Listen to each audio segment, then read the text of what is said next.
মিউজিকটা ভালো মতন জানতে বুঝতে গেলে কিন্তু মিউজিক থিওরিটা ভালো মতন জানতে হবে। আর মিউজিক থিওরি যদি আমরা ঠিক মতন ভালো মতন জানি, যে কোনো ইনস্ট্রুমেন্ট আমরা খুব ইজিলি বাজাতে পারবো।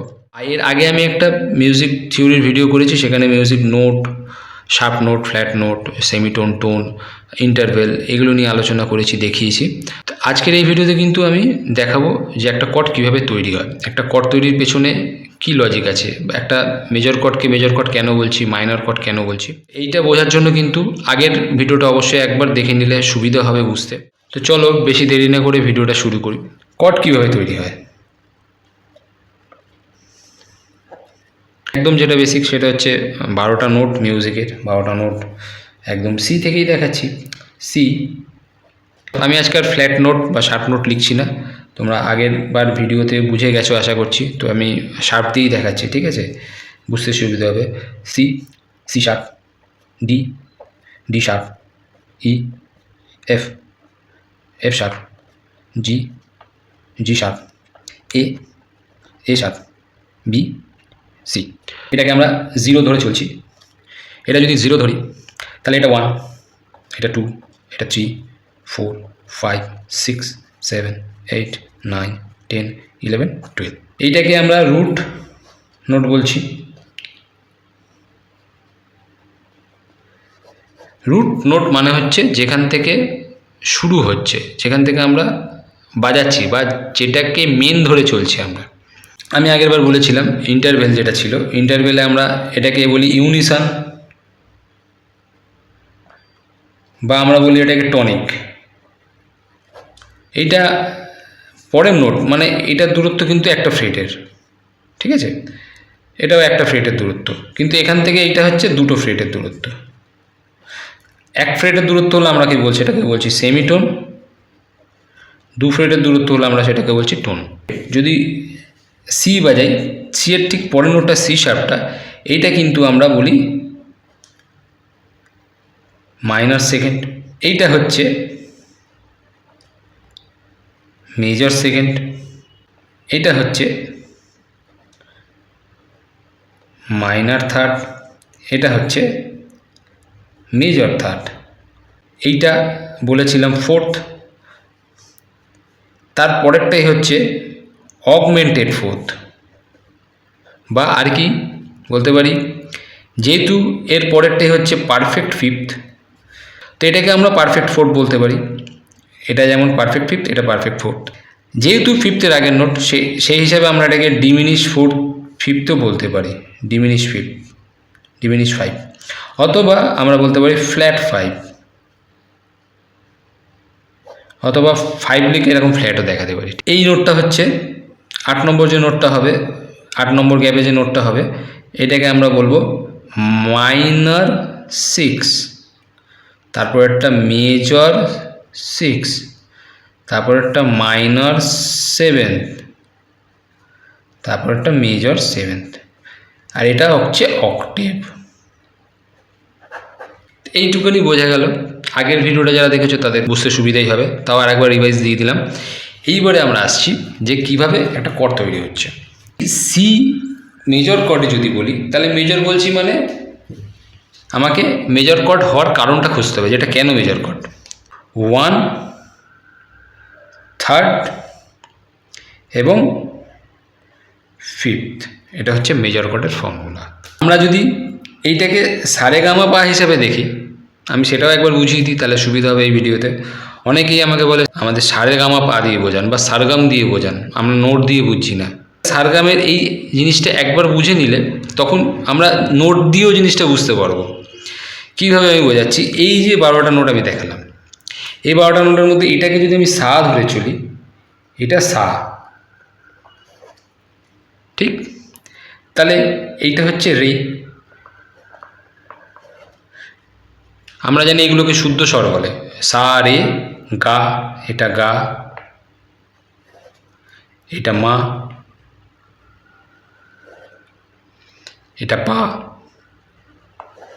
এটা ধা, এটা নি।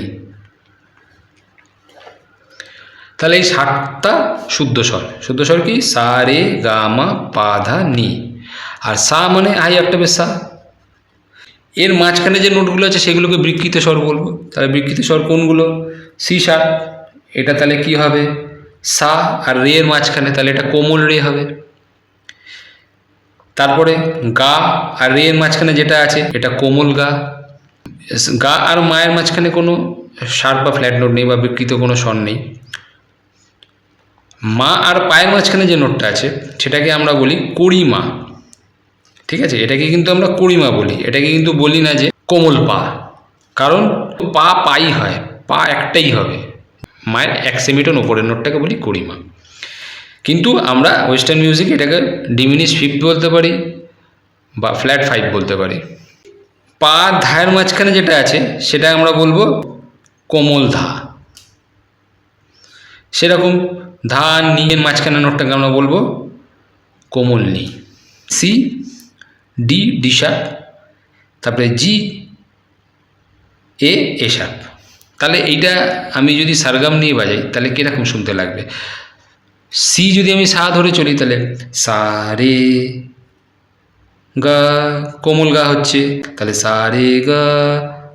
তারপরে জি, এ শার্প, পা ধা নি, কোমল নি। এইটা জানলে আমরা তখন ইজিলি বুঝে যেতে পারবো যে সি বাজাচ্ছি, সি যদি সা ধরে চলি তাহলে সি যদি গানের সা হয় তাহলে ডি বাজাচ্ছি সি এর পরে, তার মানে সা রে বাজাচ্ছে এটা অবভিয়াসলি। তারপরে ডি এর পরে যদি ডি শার্প বাজাচ্ছি তার মানে এটা ডি শার্প বাজাচ্ছি, তার মানে হচ্ছে ডি এর পরের নোটটাই বাজাচ্ছি, তাহলে কোমল গা বাজাচ্ছি। এগুলো তখন কমন সেন্স, এগুলো চলে আসবে, তখন আলাদা করে সারগাম লাগবে না। এই কনসেপ্টটা যদি ঠিক মতন বোঝা যায়। সি মেজারে কি কি থাকছে? রুট, 1 নম্বর এটা রুট, রুট তো থাকবেই কারণ সি মেজর বাজাচ্ছি। তো রুট ছাড়াও কিন্তু আমি বাজাতে পারি, সেটা কিন্তু হয়ে যাবে ইনভার্সান, এগুলো লেসন পরে আস্তে আস্তে দেবো, আগে তোমরা একদম বেসিক জিনিসগুলো বুঝে নাও। তো রুট থাকছি মানে এখানে সি থাকছে, তারপরে থার্ড বাজাচ্ছি মানে মেজর থার্ড, কিন্তু এটা হ্যাঁ থার্ড বলছি মানে মেজর থার্ড, ঠিক আছে? তাহলে আমরা এটাকে লিখছি M3। মেজর থার্ড কোনটা? এখানে লেখা আছে মেজর থার্ড, এই যে মেজর থার্ড। তাহলে মেজর থার্ড মানে কি নোট আসছে? ই। তারপর ফিফথ, পারফেক্ট ফিফথ, তাহলে ফিফথ কি আসছে? জি। তাহলে C major is equal to C E G, এই 3টে নোট থাকতে হবে। আর মেজর কেন হচ্ছে? মেজর থার্ড নোটটা যেহেতু আছে। এবারে যদি মাইনর বলি, সি মাইনর করে তাহলে কি থাকছে? এইটাই কিন্তু মেজর আর মাইনরটা নির্ধারণ করে, এই আসল থার্ড নোটটা। তাহলে যখন মাইনর বাজাচ্ছি তখন অবভিয়াসলি রুট তো রুটের জায়গায় থাকছে, এইটা মাইনর থার্ড হয়ে যাবে, মানে এইটা হচ্ছে মেজর থার্ড, এটা মাইনর থার্ড। এইটাকে আমরা ফ্ল্যাট 3ও বলতে পারি। ই এর বদলে আমরা নিয়ে নিচ্ছি ডি শার্প, আর ফিফথ তো ফিফথ থাকবেই, তো জি থাকবে। এইখানে আমরা যদি সারগাম ধরে চলি তাহলে সি এটা সা, ই মানে হচ্ছে গা, আর জি মানে হচ্ছে পা। তাহলে এই সা গা পা নিয়ে কিন্তু একটা মেজর কর্ড হচ্ছে। আর এইখানে কি আসছে? এইটা রুট, এটা মাইনর থার্ড, আর এটা পা ফিফথ, পারফেক্ট ফিফথ। আর এটা যদি আমরা এতে ধরি সারগামে লিখি তাহলে সা কোমল গা, এটা কিন্তু কোমল গা হবে, ঠিক আছে? কোমল গা পা, এটা মাইনর, এটা মেজর। আরও কর্ড হয় যেমন C5, C5টা বোঝায় একদম সোজা, যেটা C5 মানে হচ্ছে যেটাকে আমরা বলি পাওয়ার কর্ড। সেখানে শুধু রুট থাকবে মানে সি থাকবে, আর 5 লেখা আছে মানে পা থাকবে, পারফেক্ট 5। জি মানে এই সি আর জি যদি বাজাই মানে রুট আর ফিফথ, এইটা হয়ে যাচ্ছে C5, মানে সা আর পা, এটা কিন্তু হয়ে যাচ্ছে পাওয়ার কর্ড, যেগুলো বেশিরভাগ ক্ষেত্রে রক মিউজিকে ব্যবহার হয়। মেজরের ফর্মুলাটা কি বললাম, 1 3 5, আর মাইনারের ফর্মুলা 1 ফ্ল্যাট 3 বলতে পারি এটাকে, আমরা সহজে বলবো যখন ফ্ল্যাট 3, বা আমরা বলতে পারি রুট মেজর থার্ড ফিফথ, আর এটাকে বলতে পারি রুট মাইনর থার্ড ফিফথ, আর এটাকে আমরা কি বলবো রুট আর ফিফথ। আর মেজর মাইনার কিচ্ছু আসছে না। আমরা যখন C5 বাজাবো বা পাওয়ার কর্ড বাজাই, মেজর মাইনর বলে আলাদা করে ওটা কিছু হয় না। তো এখন আমি এটা একদম বেসিক লেভেলের মেজর মাইনর আর পাওয়ার কর্ডটাও দেখিয়ে দিলাম। তো এরপরে আরও অনেক কর্ড আছে, ডিমিনিশ কর্ড আছে, অগমেন্টেড কর্ড আছে, এরপরে সাসপেন্ডেড 2, সাসপেন্ডেড 4, মেজর সেভেন্থ আছে, মাইনর সেভেন্থ আছে, ডমিনেন্ট সেভেন্থ আছে। তো সেইগুলোতে আমি এখন যাচ্ছি না, সব যদি একসাথে তোমরা করতে চাও ভুলে যাবে। তো সেই জন্য দরকার নেই, আজকে এই ভিডিওতে এইটুকুনি থাক। আবার পরের ভিডিওতে নতুন লেসন নিয়ে দেখা হবে। সবাই ভালো থেকো, সুস্থ থেকো, আর অবশ্যই প্র্যাকটিস করতে থাকো। টাটা।